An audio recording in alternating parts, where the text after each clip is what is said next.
IMF ने अगले माली साल के बजट पर एतराज उठा दिया है और वजीर खजाना इसाक डार ने आईएमएफ के एतराज पर एतराज उठा दिया है। मगर इस सब ने आईएमएफ का नवा रिव्यू मजीद मुश्किल बना दिया है, क्योंकि आईएमएफ प्रोग्राम 15 दिन बाद यानी 30 जून को खत्म हो जाएगा। आईएमएफ की पाकिस्तान में नुमाइंदा एस्टर पेरेस का कहना है कि पाकिस्तान ने अगले माली साल के बजट में टैक्स नेट वसी करने का मौका गंवा दिया है। इसके अलावा $1 लाख की टैक्स एमनेस्टी स्कीम को भी फंड प्रोग्राम के खिलाफ करार देते हुए उसे एक नुकसानदेह रिवायत करार दिया है। बजट की तरजीहात पर सवाल उठाते हुए बेनज़ीर इनकम सपोर्ट प्रोग्राम के लिए मुख्तस रकम को भी नाकाफी करार दिया है, मगर साथ ही पार्लियामेंट से बजट की मंजूरी से पहले हुकूमत के साथ उसे बेहतर करने की उम्मीद का भी इजहार किया है। और आज वजीर खजाना इसाक डार ने इस पर नाराजगी का भी इजहार कर दिया है। आज सेनेट की कायमा कमेटी बराए खजाना के इजलास में वजीर खजाना इसाक डार का कहना था कि पाकिस्तान एक खुद मुख्तार मुल्क है, आईएमएफ की हर बात नहीं मान सकते। पाकिस्तान दुश्मन बैरूनी अनासिर चाहते हैं कि पाकिस्तान श्रीलंका बने और फिर आईएमएफ उनसे मुज़ाकरात करे। हमारे खिलाफ जियोपॉलिटिक्स हो रही है कि पाकिस्तान डिफॉल्ट कर जाए। आईएमएफ चाहता है कि हम किसी शोबे में बिल्कुल इस्तिस्ना ना दें। बतौर खुद मुख्तार मुल्क हमें इतना हक तो होना चाहिए कि कुछ टैक्स छूट दे सकें। हमें पता है कि कहां से कितना टैक्स इकट्ठा करना है। रवां साल 7200 अरब रुपए से टैक्स हदफ बढ़ाकर अगले साल के लिए 9200 अरब रुपए कर दिया है। आईएमएफ ने कहा है कि रियायत नहीं देनी। चीन समझ गया है कि मसला क्या है। चीन समझ गया है कि पाकिस्तान के साथ आईएमएफ सियासत कर रहा है।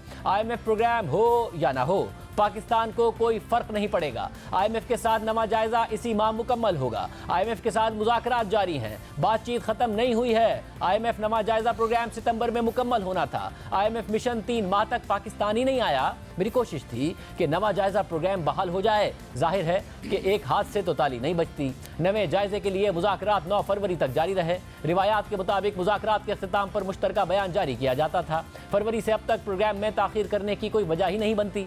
आइंदा बजट आईएमएफ से मुशावरत से नहीं बनाया। आईएमएफ को कहा है कि नवा जायजा मुकम्मल करे और 10वें जायजे पर मुज़ाकरात शुरू करे। मुज़ाकरात के बाद आईएमएफ से बजट पर बात होगी। हम आज भी आईएमएफ से बातचीत के लिए तैयार हैं। 30 साल तक इस तरह की डील नहीं देखी। आईएमएफ को छोटी छोटी टैक्स छूट चुभ रही हैं।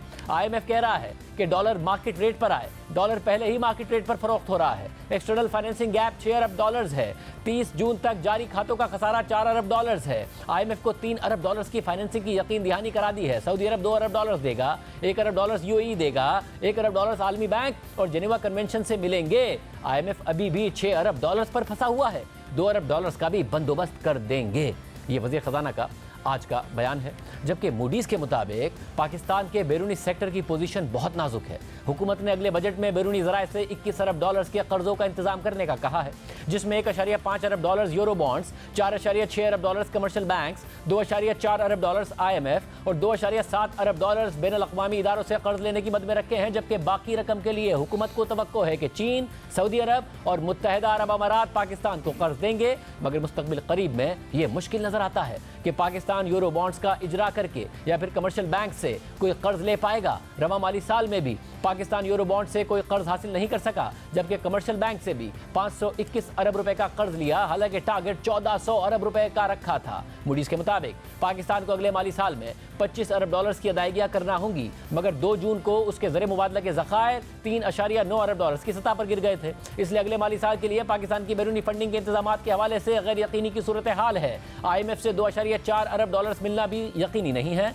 और पाकिस्तान नए आईएमएफ प्रोग्राम में जाएगा या नहीं जाएगा, यह भी अगले इलेक्शन के बाद ही वाज़ेह होगा, जो अक्टूबर 2023 में होंगे। और फिर आईएमएफ से नए मुज़ाकरात में भी वक्त लगेगा और जब तक पाकिस्तान और आईएमएफ के दरमियान नए प्रोग्राम पर इत्तफाक होगा, उस वक्त तक पाकिस्तान के लिए बैरूनी फंडिंग का इंतजाम करने में रुकावटें रहेंगी। मूडीज के मुताबिक पाकिस्तान के वजीर खजाना ने तो मीडिया पर कहा कि हुकूमत दोस्त ममालिक के साथ कर्जों की रीस्ट्रक्चरिंग पर गौर कर रही है, मगर फिर गवर्नर स्टेट बैंक ने कह दिया कि ऐसा कोई प्लान ज़ेरे गौर नहीं है।